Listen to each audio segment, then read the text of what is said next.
తీసుకున్నా అంటే మనకి ఏంటంటే ధ్యానంలోకొచ్చినాక మన ఎనర్జీస్ అది మన చైతన్యం డెవలప్ అయ్యే కొద్దీ మనకు ఆ నుంచి మెసేజ్‌లు వస్తాయి. దాన్ని ఎలా రకంగా అంటే మనము ఎవరిని ఇబ్బంది పెట్టకుండా, ఓపెన్ అయిపోయి అన్ని చెప్పకుండా, దాని నుంచి మనం ఒకటి తీసుకోవాలి. మెసేజ్ తీసుకోవాలి. మనల్ని మనం మార్చుకోవడానికి మాత్రమే పడేలా చేసుకోవాలి. దీంట్లో ఏందంటే సుప్రీం సోర్స్ నుంచి కూడా మనకి మెసేజ్ వస్తాయి. దీంట్లో 5 కేటగరీస్ ఉంటాయి. ఈ ఈ సందేశాలనేటివి 5 కేటగరీలుగా ఉన్నాయి.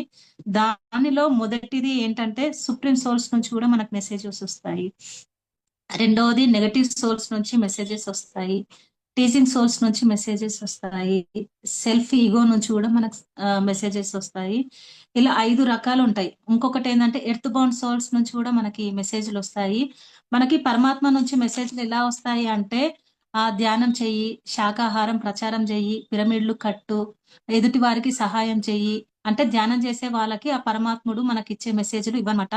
అయితే శ్రీరాముడికి కూడా మెసేజ్ వచ్చింది. ఏం మెసేజ్ వచ్చిందంటే ఆయనకి వాళ్ళ తండ్రి గారు వచ్చి ఒక రోజు ఏమంటారంటే రామా నువ్వు అడవులకు వెళ్ళిపోవాలి అని అంటారనమాట. అన్నప్పుడు శ్రీరాముడు అంటారు రేపు మార్నింగ్ తెల్లారితే మీరేంటి నన్ను అలా అడవిలోకి వెళ్ళిపోవాలి అని అన్నారు అని చెప్పేసి ఆయన ఏం చేస్తాడంటే శ్రీరాముడు కళ్ళు మూసుకొని ధ్యానంలోకి వెళ్ళిపోతాడు. వెళ్ళిపోయిన తర్వాత ఆ పరమాత్మ ఏమని చెప్తాడంటే రామా నువ్వు జన్మ తీసుకొని భూమండలానికి వెళ్ళింది పట్టాభిషేకం చేసుకొని రాజ్యంలో ఆనందంగా ఉండడానికి కాదు.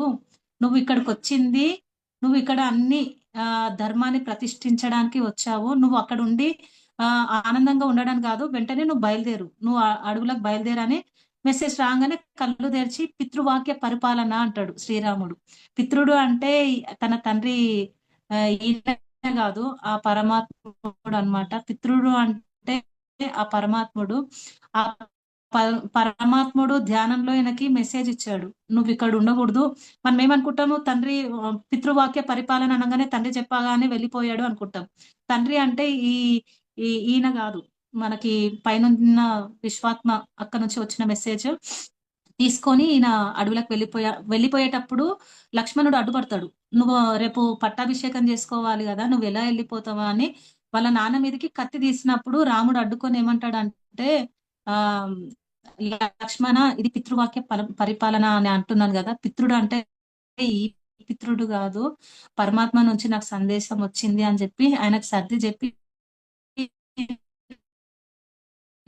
అడవులకు వెళ్ళిపోయారు. అంటే మనకొచ్చే సందేశాలు భగవంతులకు కూడా మెసేజ్‌లు వచ్చేది. అంటే వాళ్ళు భూమి మీద ఏదో మంచి చెయ్యాలి. మనకి ఫ్యూచర్‌లో అందరికి ఉపయోగపడాలి. ఇప్పుడు ఈ భగవంతుడు ఇన్ని జన్మలు ఎత్తుతున్నారు అంటే అది ముందు ముందు తరాలకి ఉపయోగపడడానికి.